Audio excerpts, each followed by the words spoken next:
Hey everybody, it's Ben in Beta, and we are in my basement of the new house.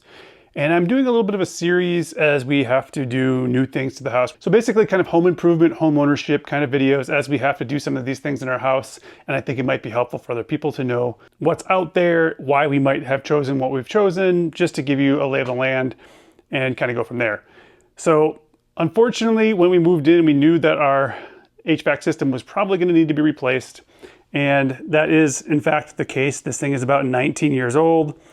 The air conditioner is the same age and it does not look very good out there. It's in pretty rough shape, I would say. So this is a Rheem 80% efficient furnace, but we do have to replace this. And so in this video, I want to just talk about what we purchased. We had 4 different companies come in and give us different bids and quotes. 3 of them said dual fuel is a good way to go here in Utah, and 1 of them said not to go with dual fuel. In the end, that is the system we chose as a dual fuel system. And I'll talk about that with the owner of the company. We chose Ninja Heating and Plumbing, and they service the entire Salt Lake City area, but the owner actually lives pretty near to me, which is pretty cool. And they came out and did some work on this just to make sure that it was gonna run for a little bit, but basically said, hey, you need to replace it. Something that the other companies also said the same thing. But anyway, it is old and it's been short cycling. That's kind of the reason why we need to replace it.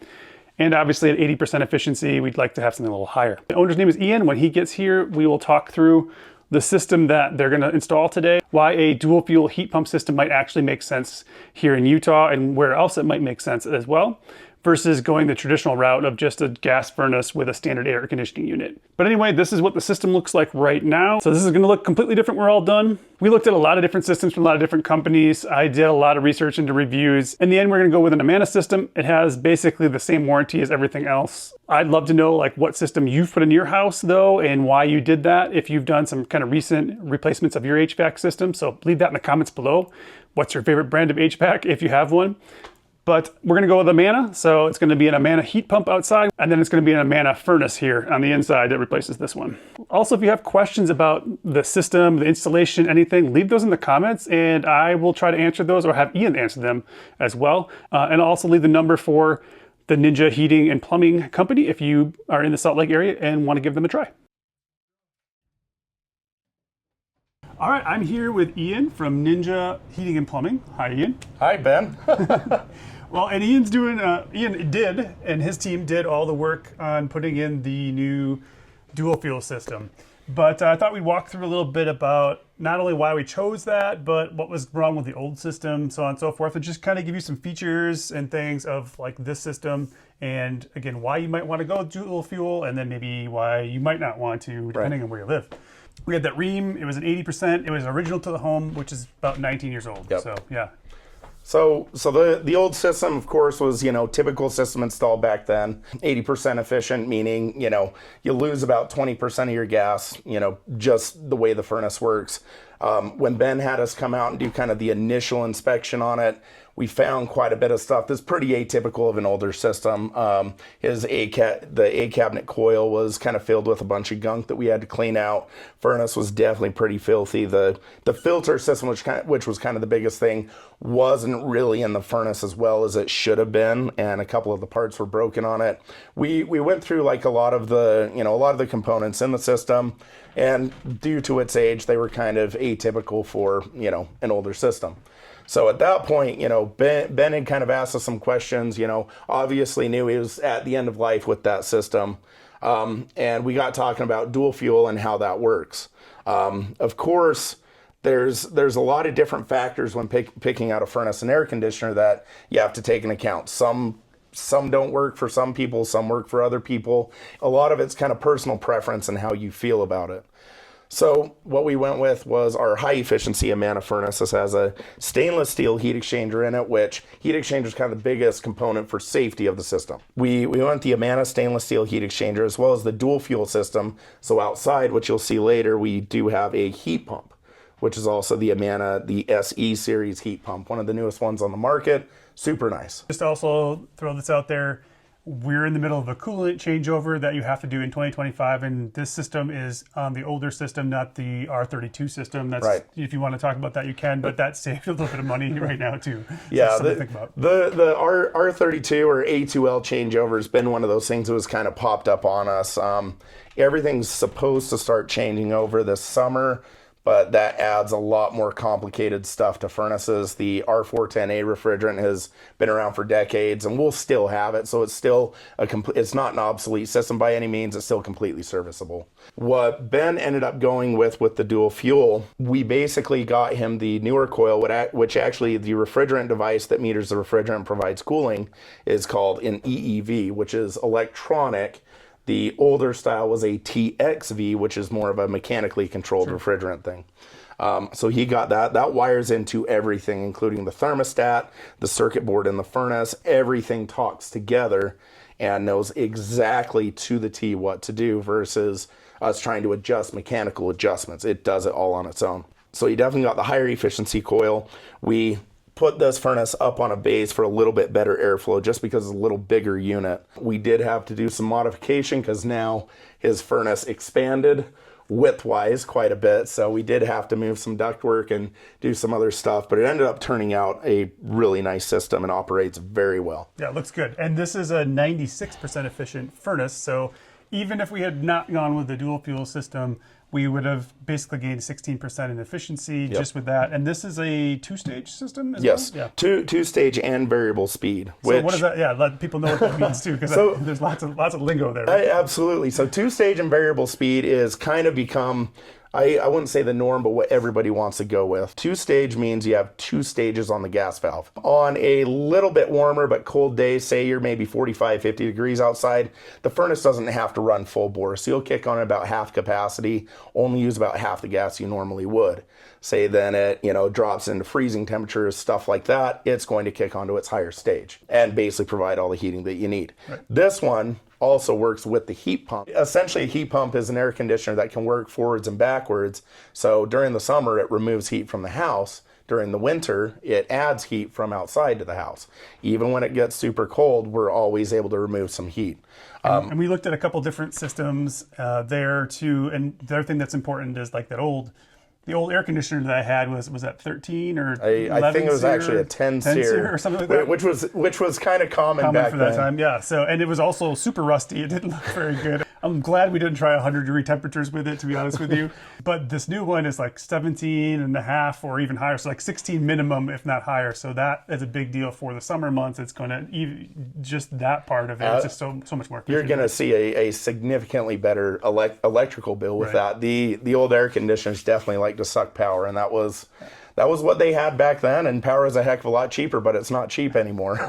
That's right. So there, we got that advantage with going with the heat pump system is it's just a really effective air conditioner, but it can also provide heat. Yes. Right. Absolutely. Yeah. And it's weird that it can pull heat out of cold air, but it can. Yeah. I mean, by technicality, thermodynamics is there's actually no such thing as cold. It's actually less hot, even below freezing. Right. So there's always, typically the way those will work is it can always pull heat out of the air outside. But once it gets down to a certain point, it'll still provide that heat. It just uses more electricity, which is where Ben got the dual fuel. Yep. And where that's really popular in Utah is that when it gets, we can set that set point to whatever we want. It will actually then shut off the heat pump part and kick on the natural gas in the furnace. And they finished the work pretty much on this system on Wednesday. Yep. And it's been weirdly warm in Utah. Actually been it was like 60 degrees a couple of days this week, and it's going to be in the 30s now for a while. So I actually had heat pump. We set it at 35. Yep. Normally you go 40, 45 with most customers. Right. And I just said, I want to try this and see where it's at. Absolutely. And you can change all the set points, and a lot of it just becomes personal preference on it. Like I said, the more that it runs at the lower temperature, the less efficient it will be, but it's still a really efficient system. So I would imagine that will be a minimal difference. So the other thing to talk about there is 4 estimates, and three of the people who came out, including Ninja, recommended go with the dual fuel system, go with the heat pump, and there are a couple of reasons for it. I'll explain it, but you can also then jump in here. And the main thing there is because of rebates that are out there. So there's the rebates that are coming from the gas company and electric company. And the federal government. And right now, the federal government, they made it, maybe that'll be there next year, maybe it won't. We don't Yeah, know. right, exactly. Right? So there's $2,000 there that we're hoping we'll get on our tax break on next year. But there's about $2,400 that's going to come this year just from rebates for the gas and electric. So that's going to save us $2,400 on this system, which even if it's just that, between that and like you quoted me and everybody else quoted me on a regular system too, because we wanted to look at, everything. Multiple options, Yep. yeah. And those were right around like $15,000, but there really wasn't much of a rebate on there. I Exactly. think like $300 to $500 rebate Yeah. or something like that because it was high efficiency. So this system here ended up being right around that same cost anyway, and we still got the rebate. So it's actually going to be less expensive than putting in the traditional system. And we could just choose to only ever run this for heat and basically only use that for air. So that's why we did it. That's why we went for the dual fuel system. And you can, again, jump in there if you have any other thoughts. You know what? And there's lots of people that think dual fuel is awesome. There's lots of people that want nothing to do with it. I think, heat pumps and dual fuel have been used in other states for decades and decades and decades, but they haven't really been a big thing in Utah, probably up until the last couple of years. And I've definitely put them in the past, but, very minimally. Now with all the rebates and stuff, people are starting to see the information more and starting to wonder about it. We get a lot more customers that are saying, well, what is dual fuel? How does that work? Would that benefit me?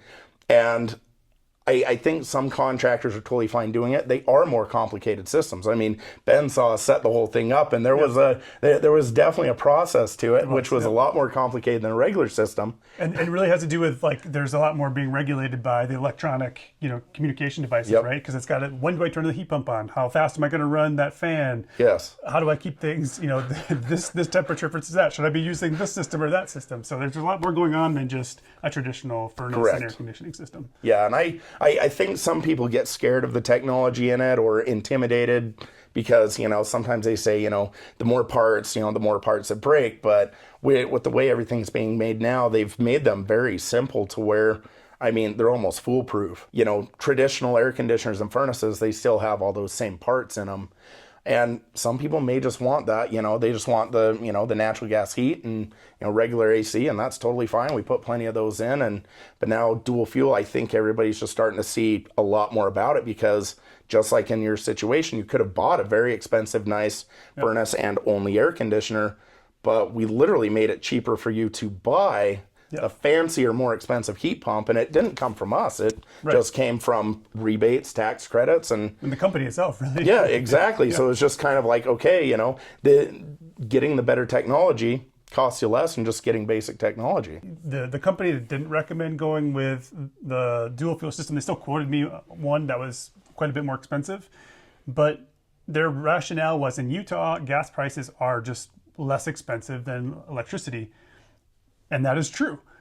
But both of those companies, both the electric company and the gas company, are owned by investors. Yes. And investors... They need to make their return. Yes, they need to make money. So that may change over time, and having the option to go both directions is good. The other company said, well, if you ever did solar, then it really makes a lot of sense at that point. And we may do that. So that's another reason why we went that direction, is we may do solar in the future. Absolutely. And then it just runs mostly off the solar or entirely off the solar, depending on how good the solar is. Absolutely. With how efficient a system it is, you essentially at most of those points would not be paying even for it. It's going to be running for free. Right. So that's another reason, if you have solar, to look at the heat pump system. The other thing that's great about this, when you talked about the variable speed fans, is also the heat pump is super quiet. I went out there and I took some video of it already, and it's like you can barely hear it running when you're right next to it, and so that's pretty impressive. The variable speed, both in the furnace and in the unit outside, are fantastic. They're a lot quieter. They run more efficiently, and they can control themselves based on what the house will allow them to do. So, Ben's system in his house is going to run his blower speed, run the heat pump at, exactly what he's going to ask it to within its limits. Right. But then if we take this furnace and we put it in his neighbor's house, it's going to run completely differently. Right. And it just basically, it will adjust to everything it's allowed to. There's a lot more technology in it. I can set this up within very accurate, measurements and increments and just connect to it by my phone. I don't even have to pull the doors off and, start getting meters out and stuff. I can literally walk in with a phone and adjust what I want on Ben's system. And when he came back today, he connected to the system and saw there was an update and just applied it. Yeah. So it was pretty cool. Yeah. And the other thing that was really great about the heat pump when it's running, and the system too, but I've noticed that the house is much more evenly heated than it was before. I had a really cold zone in that front bedroom and in my bathroom, and that just hasn't existed for the last couple of days. And now it's been warmer, so there's some of that too. So I'll know for sure, and I will do an update on the system. But I've just noticed that it's been much more even. And a lot of that is due to the multi-stage gas valve and just the variable speed, knowing what knowing what it can do. Anything else that people should or would want to know about these systems in general? A lot of the times, when people talk about these, systems, they wonder, certain brands, certain this, certain that, how much it's going to cost. One of the biggest things I think comes into, how long the system's going to last, Ben, and stuff like that is typically it really more comes down to the install and how it's put in and sized correctly. One of the things that we always do, and every contractor should do, is run what's called a manual J-load calculation. I basically have a digital one that I ran on Ben's house very quickly, and it told me exactly where we needed to be for the capacity of both units. That is kind of your first critical thing. The other thing after that is having installers that do know what they're doing. A good installer can make any bad system run perfectly, but a bad installer can make a great system run horribly. When it comes down to it, typically looking for experience as well as the equipment that the manufacturer is the most comfortable with.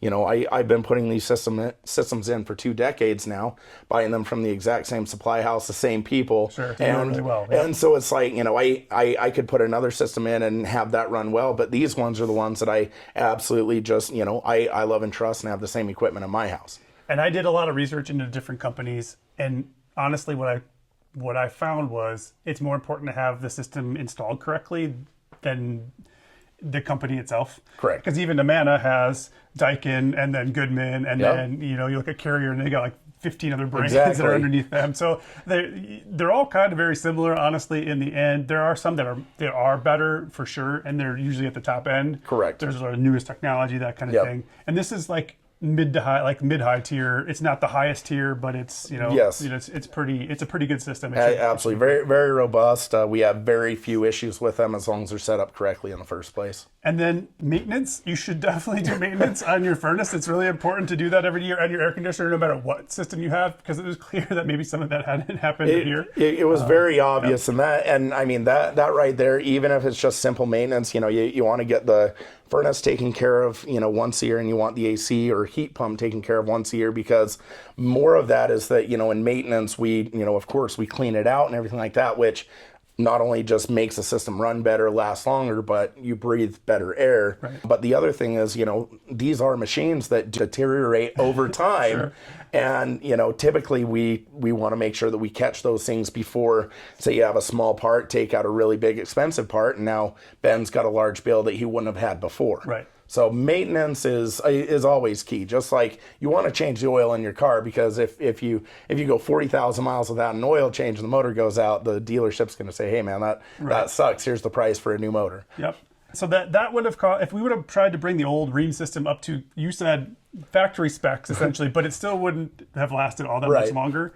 We were looking, and I got a quote again from another company that did the same thing. It was like $3,500 to $4,000, somewhere in that route. And at that point, we were like, that's just not worth it. But we could have done that. Oh, my light went off. It's a great system. I was really happy with this. Again, we got quotes for all different types of systems, but they're all very similar. This ended up being, realistically, this system is somewhere around like $17,000, $18,000 installed, right? Something like that. Yeah. Before the tax breaks and all that kind of stuff, and then you apply that up. So up to $4,000, essentially $4,400, I think. Depending on the efficiency that you go with, it's anywhere from about $4,000 to a little bit over $5,000. And you didn't get the one that was all the way over, because that one's significantly more. But I think this system's like the best bang for its buck. Yeah. And that's kind of what we looked at. We said, this seems to make the most sense. And again, you can pay as much as you want for systems. Right. If you want to go outside and take a look at the heat pump, we can do that too really quick.